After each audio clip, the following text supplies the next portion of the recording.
Good evening, viewers. Welcome to Climate Youth News at COP. We bring you news from the 27th World Climate Change Conference in Egypt and provide you with the most important information of the day, the latest developments, and voices from the field. We start with our first contribution on the topic of the day. Hi everyone, I'm Upendo Mwakyusa, an environment and climate activist from Tanzania. And during COP27, I'm going to give a speech on climate financing. Climate financing is a fuel to climate action. It is very important for developed countries to finance developing countries in terms of technology, grants, and everything that will help to simplify action in developing countries. Developing countries are struggling when it comes to climate action since they lack enough funds which will help them to fight against the negative impacts of climate change.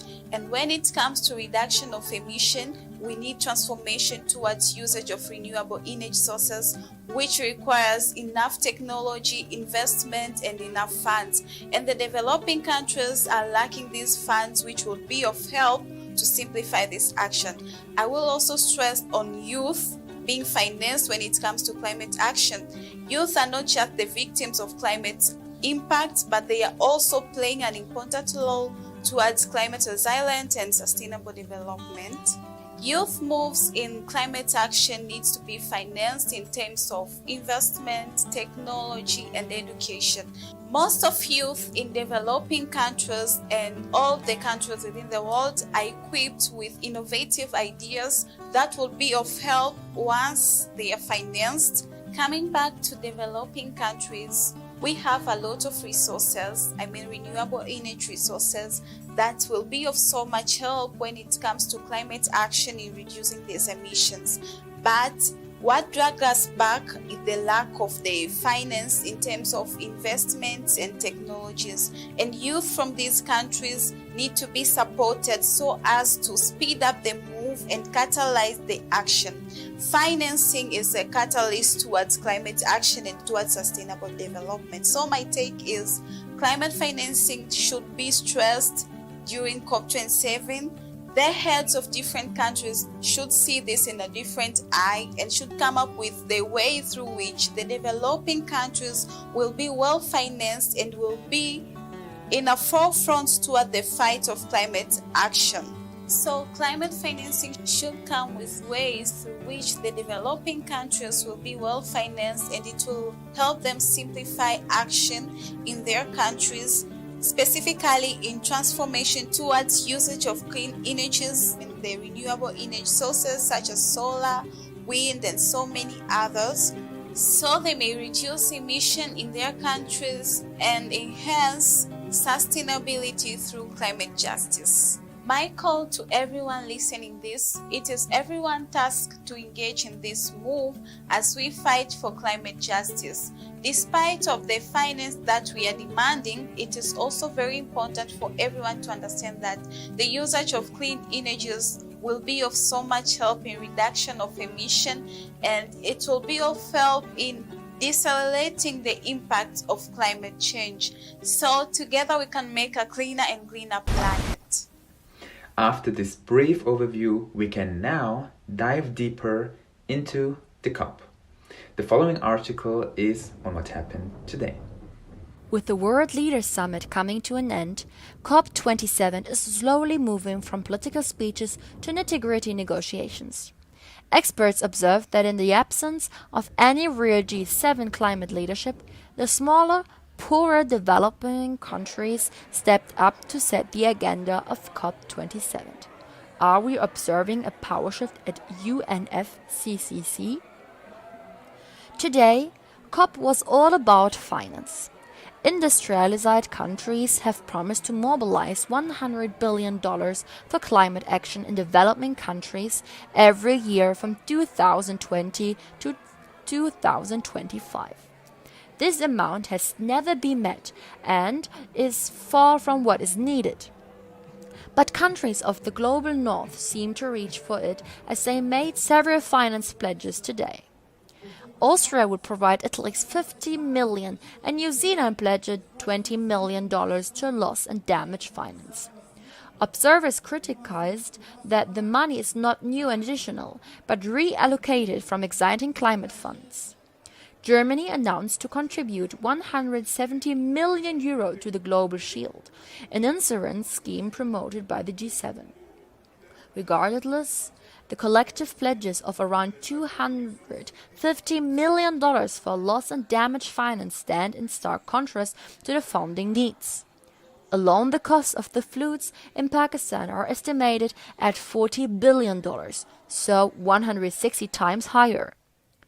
Meanwhile, the Kenyan president and the UK Prime Minister sealed a green investment deal of £4.1 billion for renewable energy, infrastructure and agriculture in Kenya.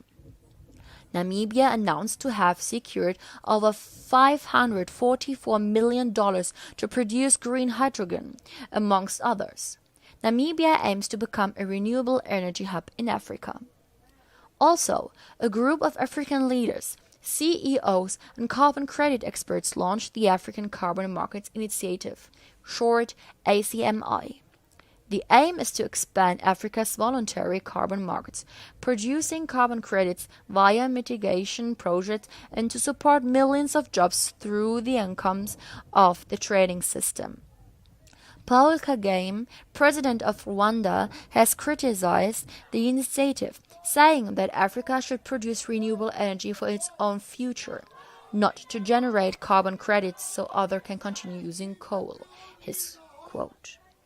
Concerning adaptation finance, the Netherlands pledged around 100 million euros for the Africa Adaptation Acceleration Programme. Likewise, British Foreign Secretary James Cleverly confirmed a contribution of £200 million intended as a contribution for vulnerable countries to adapt to the consequences of the climate crisis. While these pledges are very welcome, they occur in the wrong magnitude. We need billions rather than millions to fill the adaptation gap. All in all, the additional finance pledges seem to fall short of fulfilling the promise of mobilizing $100 billion per year for climate action in developing countries. At the opening session of the climate finance workstream, parties have thus called for a mechanism to ensure compliance. They also have the mandate to come up with a new goal for post-2025 that builds on the $100 billion goal. Human rights have taken center stage yesterday as a necessary precondition for climate justice. At the largest side event so far, representatives of the German government, Human Rights Watch and Amnesty International have taken the stage together with Sanaa Seif to call out the repression of human rights and climate activists. Sanaa is the younger sister of Alaa Abdel Fattah, a British Egyptian political writer who has been imprisoned in Egypt since 2019 and is on a dry hunger strike since Monday. She welcomed the support of European political leaders Sunak, Macron and Scholz, but reminded them to align their foreign policies with the interests of the people. We have already learned a lot about the COP. We now switch to our editorial team on site, which is coming up with an exciting interview. Dear editors, who have you brought in with you this time? What's loss and damage? So, loss and damage is about climate change-induced disasters, leading to people being more vulnerable to losing their homes, and also placing people more vulnerable to climate change effects. And according to the United Nations, it refers to loss and damage as a result of climate change, which leads to irreversible losses and damages across sectors. So that is what loss and damage is all about at the federal level for everybody to understand. What are the problems and negotiations?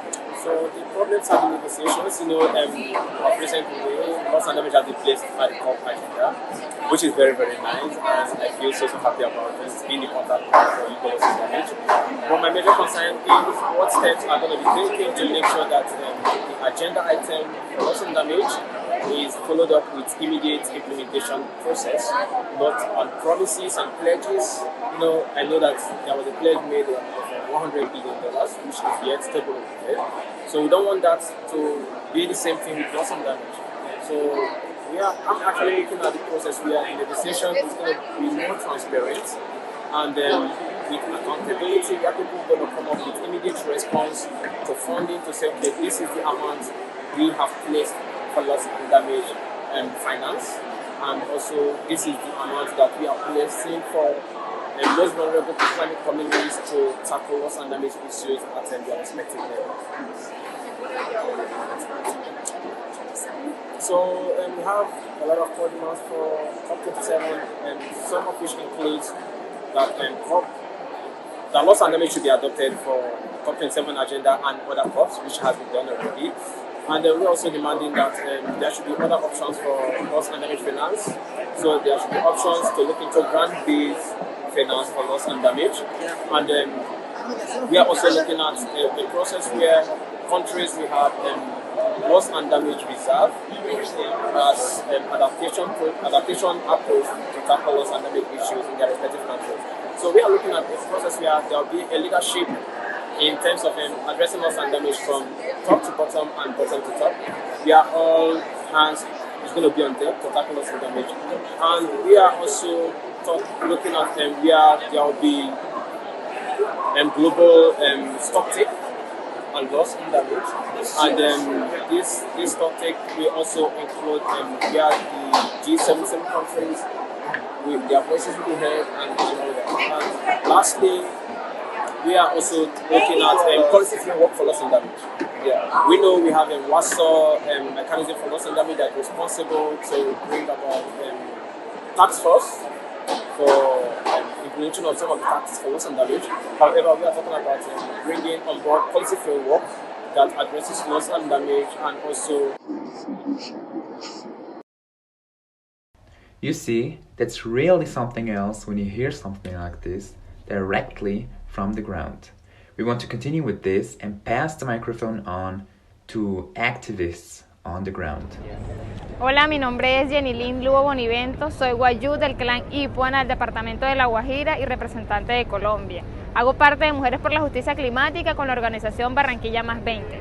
En estos momentos me encuentro trabajando por el rescate del conocimiento tradicional, fusionarlo con el conocimiento científico. Esto con el fin de poder proponer alternativas que permitan mitigar todos los efectos del cambio climático que actualmente estamos viviendo en nuestra región, especialmente nuestros ecosistemas que están bastante vulnerables y se encuentran bastante expuestos a todos estos efectos del cambio climático, con lo cual afecta totalmente tanto nuestros ecosistemas, que es patrimonio de nuestra cultura, y también nos afecta nuestra identidad cultural, especialmente porque a partir de allí nos está afectando toda nuestra cosmovisión, teniendo en cuenta esa conexión constante que tenemos con las plantas y también con los animales. Cabe resaltar que las plantas nos identifican y nos proporcionan tantos servicios ecosistémicos y beneficios como son la alimentación, para el tratamiento de enfermedades, nos proporciona para la construcción de nuestras viviendas, nos proporciona así también para nuestros rituales y todas esas prácticas que realizamos y que identifican a nuestra cultura guayú. Esa es de pronto la importancia que tiene de que hoy esté aquí en la COP, aquí en Egipto, en representación tanto de mi comunidad guayú y también en representación de las mujeres. Es muy importante de que las mujeres se encuentren en este tipo de espacios, teniendo en cuenta de que anteriormente no se tenía en cuenta a la mujer en este tipo de toma de decisiones, donde se hace muy necesario la participación y la equidad de género.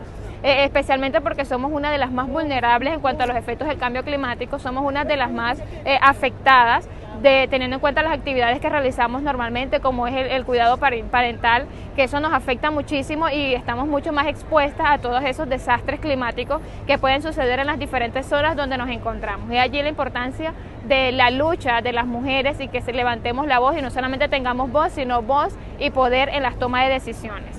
Muchas gracias. Thank you for this powerful and important perspective. We, as the Global North, bear the main responsibility for the climate crisis and should finally live up to it. That was our today's broadcast from the 27th World Climate Change Conference in Egypt. We hope you will take something away with you. Tune in again tomorrow when it's Climate Youth News at COP.